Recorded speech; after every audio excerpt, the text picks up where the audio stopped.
Hello viewers, good evening. आज मैं आपसे जो कहानी सुनाने जा रही हूँ ये कोई मनगढ़ंत कहानी नहीं है।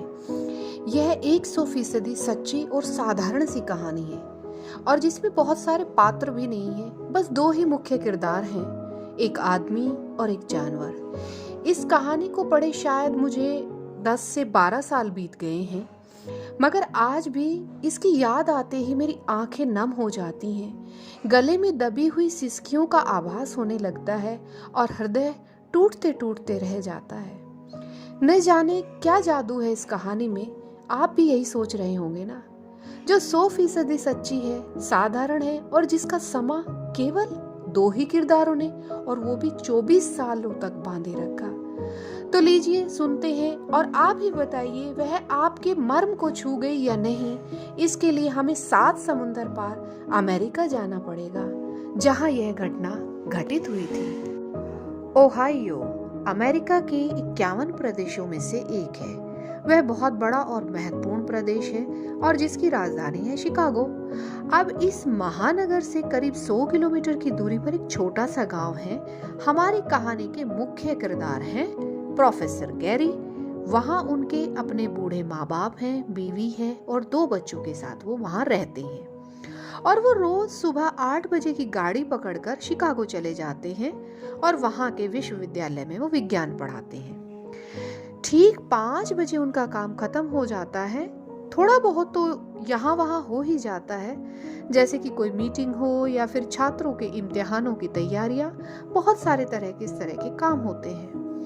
मगर 6:30 बजे की गाड़ी तो वे रोजाना पकड़ ही लेते हैं और 7 बजे तक अपने घर पहुंच जाते हैं। बच्चे अभी छोटे हैं तो उन्हें गांव की पाठशाला में ही वो पढ़ाते हैं। कुछ बड़े हो जाएंगे तो उनको भी अपनी पढ़ाई की बेहतरी के लिए वो रोज शिकागो या किसी और अन्य शहर में उनको भेजना पड़ेगा। अब उन बच्चों की जो माँ है एलिजाबेथ, वो गांव के पोस्ट ऑफिस में काम करती है। रोज इस खुशहाल परिवार की यही दिनचर्या होती है। ग्रैंड पेरेंट्स, ग्रैंड माँ घर संभालते हैं। एलिजाबेथ पोस्ट ऑफिस चली जाती थी तो बच्चे जो स्कूल के लिए निकल जाते हैं और प्रोफेसर साहब क्या है कि वो 8 बजे की गाड़ी पकड़कर अपना शहर को चले जाते हैं। मगर रात के समय पूरा परिवार खाने की टेबल पर इकट्ठा होता है और सब अपने अपने मजेदार किस्से सुनाते हैं। सब गपशप करते हैं और छोटे से लेकर बड़े से बड़े निर्णय सब एक साथ मिलजुल कर ही करते हैं। मगर अब सालों से चली आ रही इस दिनचर्या में एक बहुत बड़ा सा बदलाव आने वाला था। इन भले लोगों की खुशियां और बढ़ने वाली थी। एक नया नन्हा मेहमान जो आने वाला था। अरे नहीं नहीं, एलिजाबेथ के पांव भारी नहीं थे, जैसा कि आप शायद समझ रहे होंगे। तो फिर ऐसा कौन सा मेहमान है, कौन आने वाला था? यही होता है ना हमारी कहानी के दूसरे मुख्य किरदारों का प्रवेश। एक दिन प्रोफेसर साहब अपना काम खत्म करके स्टेशन पहुंचे। रोज की अपेक्षा वे कुछ जल्दी पहुंच गए थे, इसलिए गाड़ी आने में अभी थोड़ा विलंब था। इतने बड़े शहर का स्टेशन और आप समझ ही सकते हैं कि वहां कितना शोरगुल था, कितनी चहल पहल थी। असंख्य यात्री इधर से उधर भाग रहे थे। असंख्य गाड़ियां प्लेटफॉर्म पर आ रही थी, जा रही थी। माइक में लगातार घोषणाएं हो रही थी, यात्रियों कृपया ध्यान दीजिए। मगर हमारे प्रोफेसर साहब इन सब शोरगुल से अलग हटकर अपने विज्ञान की पत्रिका में डूबे हुए थे। अभी लगभग 4:30 ही बजे थे, इसलिए उनको कोई जल्दी भी न थी। तो वे वहीं बैठ गए एक बेंच के ऊपर।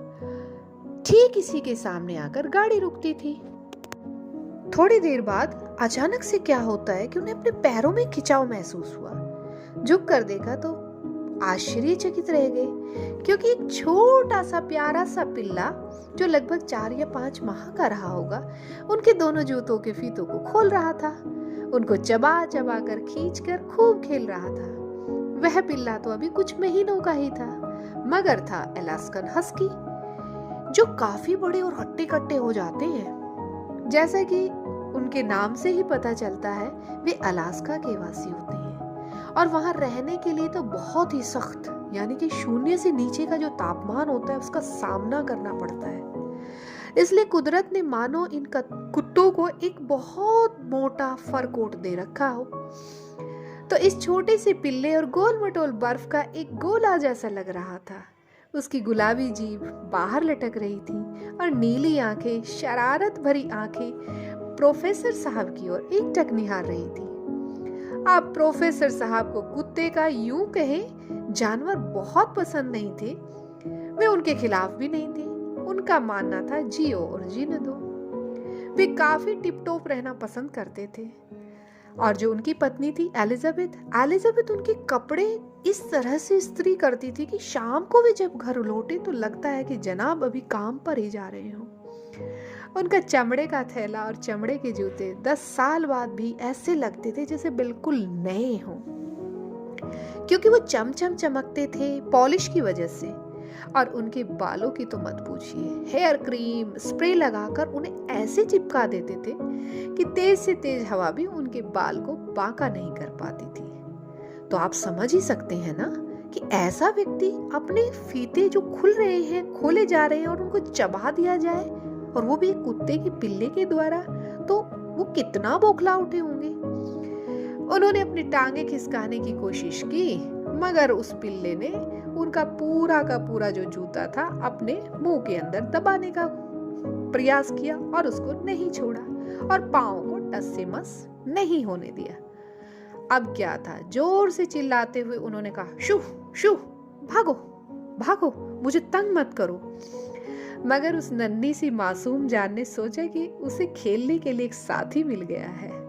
उसने ऐसी छलांग लगाई और आ गिरा प्रोफेसर साहब की गोद में। वे कुछ कहे या ना कहे, कुछ भी नहीं कर पाए।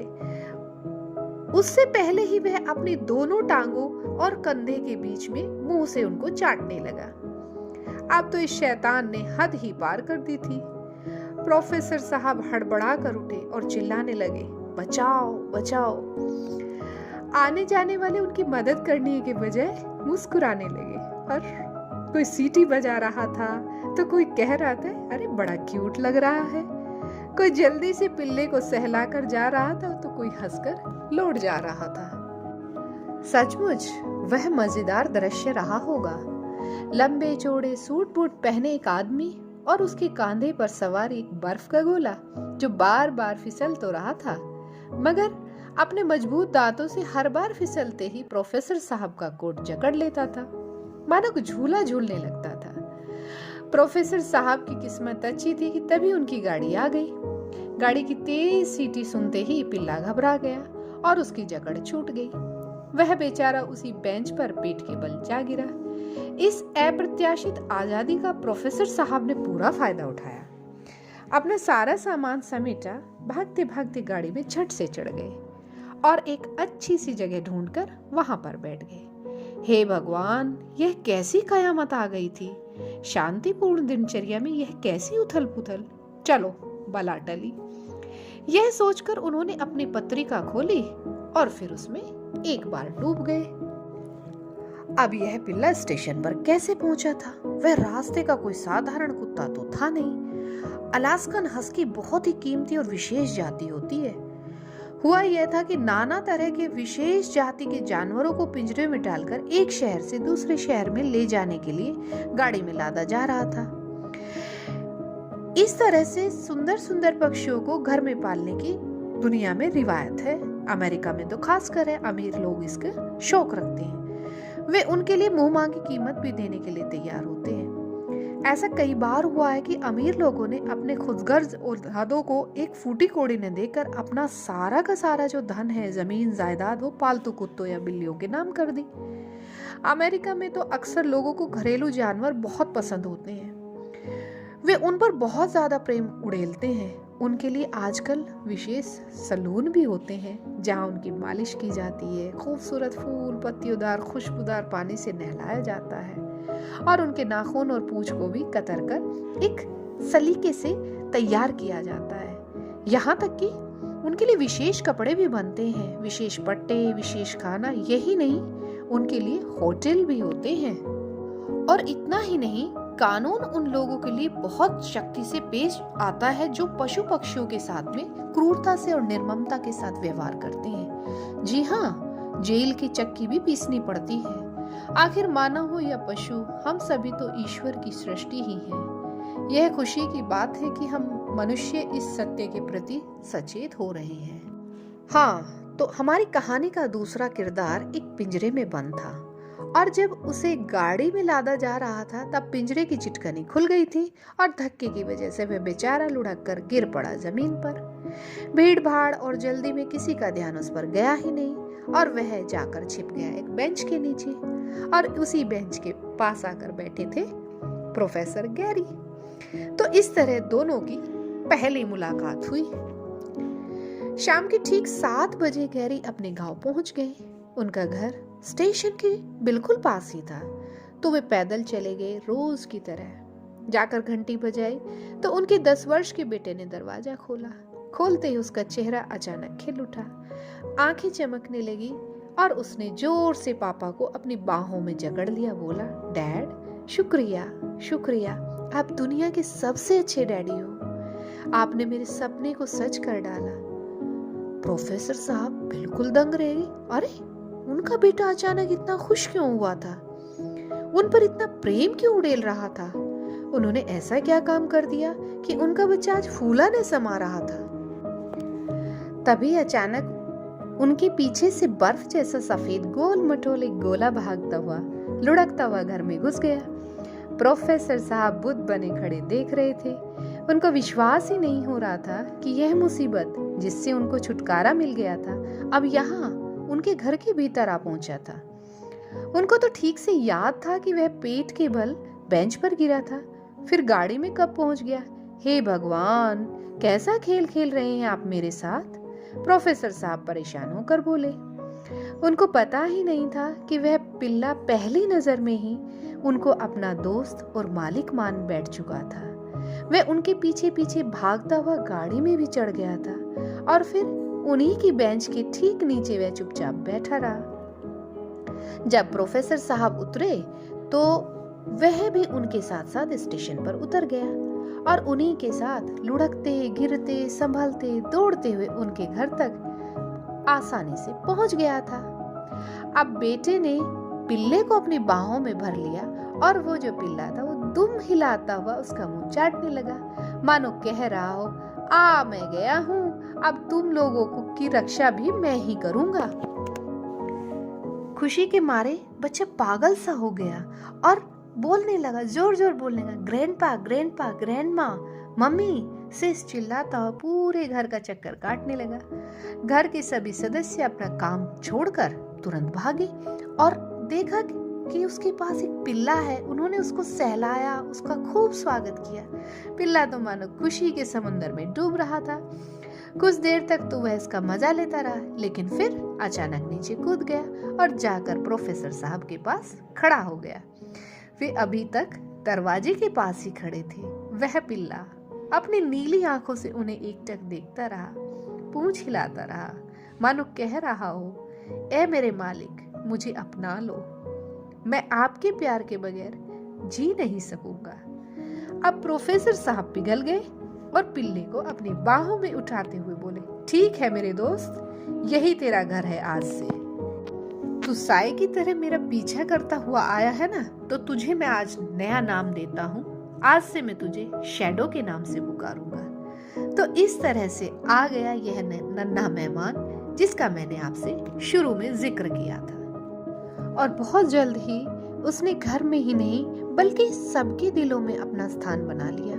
हर एक सदस्य की जीभ पर उसी का नाम होता, शैडो हमारे पास आओ, हमारे साथ खेलो ना। बच्चे कहते थे, ग्रैंडपा कहते थे, शैडो मेरे साथ टहलने चलोगे? और एलिजाबेथ कहती, शैडो गंदे मिट्टी भरे पांव बिस्तर पर लेकर मत चढ़ो। और ग्रैंडमा कहती, शैडो आज मैंने नई किस्म का केक बनाया है, जरा चख के तो देखो ठीक बना है या नहीं। और शैडो की सभी की बात मानता था। वह सबकी सेवा करने से कभी नहीं थकता था। बस एक प्रोफेसर साहब थे जो चीख कर उसका नाम नहीं पुकारते थे। जरूरत ही नहीं पड़ती थी क्योंकि वह ज्यादा से ज्यादा उन्हीं के पास रहता था। प्रोफेसर साहब उसके कानों में धीमे से बोलते, शैडो मेरे दोस्त, मुझे माफ कर देना, मैं तुझे स्टेशन पर छोड़कर कैसे आ गया था। तेरे बिना मैं जी नहीं पाऊंगा। और शैडो जोर से दुम हिलाता और उनका मुंह चाटना शुरू कर देता था और ऐसे लगता था जैसे वो कह रहा हो, ऐ मेरे मालिक, ऐसा बोलकर इस सेवक को शर्मिंदा न कर। आपके लिए तो मेरी जान भी हाजिर है। शैडो रोज प्रोफेसर साहब को सुबह स्टेशन पहुंचा कर आता और ठीक 7 बजे फिर उनको लेने चला जाता। अब उसे वक्त का किस तरह आभास हो जाता था पता नहीं, लेकिन गाड़ी के आने से ठीक 10 मिनट पहले वो वहां पहुंच जाता था स्टेशन पर। जब तक गाड़ी नहीं आती थी वह टस से मस नहीं होता था, मगर ज्यों ही ज्यों वह नजदीक आती, रुकने का नाम लेती, उसकी आंखों में उतरते हुए यात्रियों को छानते हुए वो देखता कि प्रोफेसर साहब उतरने वाले और वो तेजी से भागकर उनके कंधों पर दोनों पांव रख देता था। उनका मुंह चाटता, उनका ऐसे स्वागत करता जैसे कोई वीआईपी एक बड़ी सी ट्रेन से उतर रहा हो, और इस तरह से किसी दूसरे वीआईपी को भी उनसे जलन हो सकती थी। जब वह पिल्ला था, प्रोफेसर साहब के कंधों पर पांव रखने के लिए उसे अपनी गोदी में चढ़ाना पड़ता था, लेकिन अब वो बड़ा हो गया और खड़े खड़े उनके कंधों पर पांव रख सकता था। उनकी आंखें प्रोफेसर साहब को देखते ही चमकने लगती थी। दुम तो वह हिलाने का नाम ही न लेती थी और वो खुशी के मारे फूला न समाता था। अब प्रोफेसर साहब भी पूरी तरह से उसके प्यार के लपेटे में आ गए थे। वे उसे बहुत सहलाते, कहते, ठीक है मेरे यार, ठीक है, मैं तुझे बहुत प्यार करता हूँ। और इस तरह देखते देखते पूरे 10 साल बीत गए। बच्चे भी कॉलेज जाने लगे थे, अलग अलग शहरों में छात्रावास में रहते थे। कभी कभार वीकेंड्स पर जब छुट्टी मिलती तो चले आते थे। ग्रैंडपा और ग्रैंडमा अब इस दुनिया में नहीं रहे थे। एलिजाबेथ अब ज्यादा वक्त घर पर बिताती थी। प्रोफेसर साहब का आखिरी साल था विश्वविद्यालय में। चंद महीनों में वे सेवानिवृत्त होने वाले थे, मगर किस्मत को यह मंजूर न था।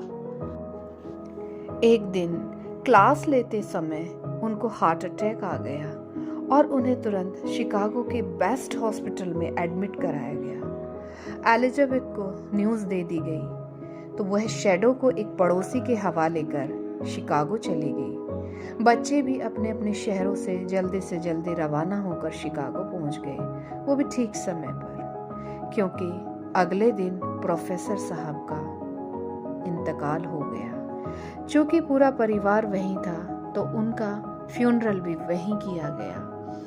यहाँ गांव में शैडो इस सब से बेखबर अपने मालिक का इंतजार कर रहा था। उसकी समझ में नहीं आ रहा था कि घर अचानक सुनसान क्यों हो गया। वह अपने मालिक के दोस्त के घर पर था। दोनों घरों के बीच दीवार नीची थी, तो शैडो दीवार लांघकर अपने बागीचे और आंगन का दिन भर चक्कर काटता रहता और फिर ठीक 7 बजे स्टेशन पहुंच जाता था। गाड़ी रोज आती तो थी, लेकिन उसका मालिक नहीं आता। वह 2-3 घंटे बुत बना बैठा रहता था और हताश होकर लौट आता था। करीब हफ्ते भर बाद एलिजाबेथ और बच्चे लौट आए। शैडो की जान में जान आ गई। वह दुम हिलाता हुआ, भौंकता हुआ भागा चला आया। सबने उसको खूब सहलाया, खूब प्यार किया। वह तो खुशी के मारे पागल हो रहा था। छोटे पिल्ले की तरह फर्श पर लोट-पोट हो रहा था, तो कभी दुम हिलाते हुए पूरे घर का चक्कर लगा रहा था। उसकी खुशी का मानो ठिकाना ही न रहा हो, मगर उसकी आंखों में वह चमक नहीं थी, क्योंकि प्रोफेसर साहब को ढूंढ रही थी। अचानक वो बिल्कुल शांत हो गया और फाटक के पास जाकर बैठ गया। कुछ देर बाद उठकर वह उसी रास्ते पर चला गया। उसने सब जगह छान मारी, मगर अफसोस, मालिक तो कहीं नजर नहीं आ रहे थे। बड़ी मुश्किल से बच्चे उसे घर के अंदर लाए, प्यार से समझाया, डैडी अब कभी नहीं आने वाले। मगर यह बात शैडो को कैसे समझ आए? वह तो वही आसपास अपने मालिक के आने का इंतजार करता रहता। दिन भर वह उदास बैठा रहा। दिन भर उसके गले से एक निवाला तक न उतरा, एक बूंद पानी तक नहीं। फिर शाम के ठीक 7 बजे भागता भागता स्टेशन पहुंच गया। गाड़ी तो आ गई, मगर मालिक तो उतरे ही नहीं। उसकी समझ से परे था कि जब एलिजाबेथ आ गई थी, बच्चे आ गए थे, तो मालिक क्यों नहीं आ रहे थे।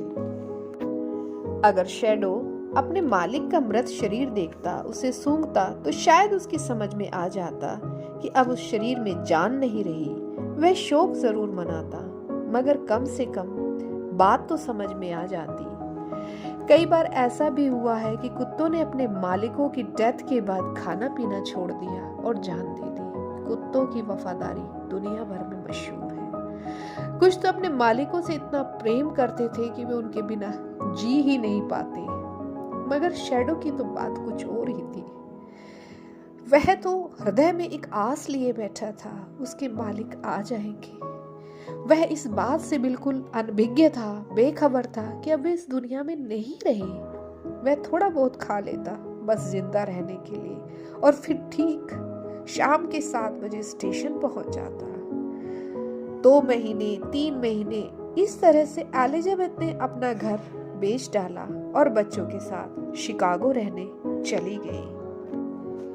वे शैडो को भी साथ ले गए और साथ आखिर वह उनके घर का सदस्य जो था, वह चुपचाप चल पड़ा उनके साथ, क्योंकि शायद वो मन में ये सोच रहा था कि ये लोग मालिक के पास रहने जा रहे हैं। कुछ पल के लिए उसकी आंखों में वह खुशी की चमक आ गई, आशा की चिंगारी सुलगने लगी। मगर अफसोस, वहां जाने पर गैरी साहब को न पाकर वो फिर से हताश हो गया। उसने खाना पीना लगभग छोड़ दिया, दिन भर उदास घर पर पड़ा रहता। फिर शाम के 7 बजते ही भाग जाता घर के बाहर, इस बड़े शहर में उस छोटे से गांव के स्टेशन को ढूंढता फिरता। अब तो स्थिति बद से बदतर हो चली थी। यहाँ न स्टेशन मिल रहा था, न मालिक।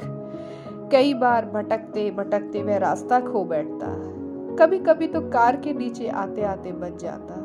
कभी कभी रास्ता खो जाने की वजह से रात सड़कों पर ही बिताता। फिर एलिजाबेथ इश्तहार देकर, उसकी तस्वीर छपवाकर, लोगों में बांटकर, यहाँ वहां चिपकाकर उसे ढूंढने में सफल हो जाती। एक अच्छी बात यह थी कि शैडो देखने में इतना खूबसूरत था कि लोग आसानी से उसे पहचान जाते और एलिजाबेथ को फोन करके, क्योंकि उसके मोबाइल का नंबर शैडो की तस्वीर के नीचे छपा हुआ था। अब शैडो चिड़चिड़ा सा रहने लगा था और फिर उसने एक दिन वह कर डाला जो उसने अपनी 10 साल की जिंदगी में कभी नहीं किया था। जब एलिजाबेथ ने उसे बाहर रोकने की कोशिश की, तो वो गिर्राते हुए उस पर टूट पड़ा। उसने काटा तो नहीं, मगर उसका इस तरह का भयानक रूप परिवार के किसी सदस्य ने आज तक नहीं देखा था। अब स्पष्ट हो गया था कि मामला गंभीर हो गया है। शैडो को डॉक्टर के पास ले गए तो डॉक्टर ने बताया कि अब भी अपने मालिक का इंतजार कर रहा है, उसकी प्रतीक्षा कर रहा है। उसकी सेहत बिल्कुल ठीक थी, मगर अपने मालिक से दूर रहने का गम उसे खाए जा रहा था। उन्होंने कहा कि बस इलाज की जगह सिर्फ एक ही है, उसे उसी गांव में जाना पड़ेगा, तभी यह जिंदा रह पाएगा, वरना मर जाएगा। शैडो अब 17 साल का वृद्ध हो चला था। उसका सफेद फर कोट, जो कभी बर्फ की तरह सफेद था, अब स्टेशन के मैल से भूरा मटमैला हो गया था। अब तो उसे नहाने वाला और ब्रश करने वाला कोई न था। कभी सुंदर हट्टे कट्टे शरीर को ढकता हुआ वह कोट अब बूढ़ी और कमजोर हड्डियों पर मानो लटक रहा था। वह अब लगभग अंधा हो चुका था, बहरा भी। मगर उस गाड़ी की सीटी को उसके कानों से अभी तक तुरंत पहचान हो जाती थी। अब उसे उठने में बहुत मुश्किल होती थी, मगर मजाल है कोई उसे उठकर गाड़ी तक जाने से रोक सके। बस एक ही चीज उसे रोक सकती थी, वह थी उसकी मृत्यु। और मृत्यु तो एक दिन सभी को आनी है। हर जीव जिसका जन्म होता है, उसका मरण भी अनिवार्य है। एक बसंत ऋतु के दिन, जब सूर्य नारायण धरा को अपने सुनहरे आलोक से आशीर्वाद दे रहे थे, जब रंग बिरंगे फूल हवा के झोंकों के साथ नाच रहे थे, शैडो ने हमेशा के लिए अपनी आंखें मूंद ली। उस दिन भी रोज की तरह प्रोफेसर गैरी की गाड़ी ठीक 7 बजे आई, मगर उनके स्वागत के लिए, या यूं कहूं उनकी प्रतीक्षा के लिए, कोई नहीं था। ठीक 17 साल पहले इसी तरह बसंत ऋतु के दौरान एक स्टेशन पर यह कहानी शुरू हुई थी, जब एक गोल मटोल छोटे से पिल्ले की अपने दोस्त, अपने मालिक से पहली मुलाकात हुई थी और आज वही कहानी आज एक स्टेशन पर आकर समाप्त हो गई थी। पहले 10 सालों तक तकदीर ने इस वफादार नादान जीव पर कितनी खुशियां उड़ेली, कितना लाड़ प्यार मिला उसे प्रोफेसर गैरी के परिवार से, मगर न जाने क्यों उसके तकदीर ने अगले 7 सालों तक उस पर ऐसे दुख, ऐसी निर्ममता, ऐसे लाचारों के ओले बरसाए मानो 7 जन्मों का बदला ले रही हो। लेकिन क्या कसूर था उस मासूम का? वह तो बस प्रेम पाना चाहता था और देना चाहता था। क्या वफादारी इस दुनिया में एक संगीन जुर्म बन जाती है? शैडो को यूं 7 सालों की सजा मिल गई। हम यह भी कह सकते हैं कि शैडो की आत्मा को इस कड़े अनुभव की शायद आवश्यकता थी। कम से कम यह कहकर हम अपने मन को, अपने हृदय को सांत्वना दे सकते हैं। लेकिन इतना तो तय है कि अब किसी और ही दुनिया में शैडो अंत में अपने मालिक के साथ तो था ही। प्रतीक्षा की लंबी सजा काटकर शैडो शायद अब अपने प्यारे प्रोफेसर, दोस्त और मालिक की गोद में सर रखकर सुकून की नींद सो रहा था। तो मेरे प्रिय, यह थी हमारी 100% सच्ची साधारण सी कहानी। शायद साधारण शब्द कहना ठीक नहीं हो, क्योंकि शैडो साधारण जीव तो न था। अगर यह कहानी आपके मर्म को छू गई हो तो मेरी तरह इसे शायद 10 साल बाद आपको भी शैडो की याद सताएगी। आंखों के आंसू आपके हृदय की भावनाओं को बयान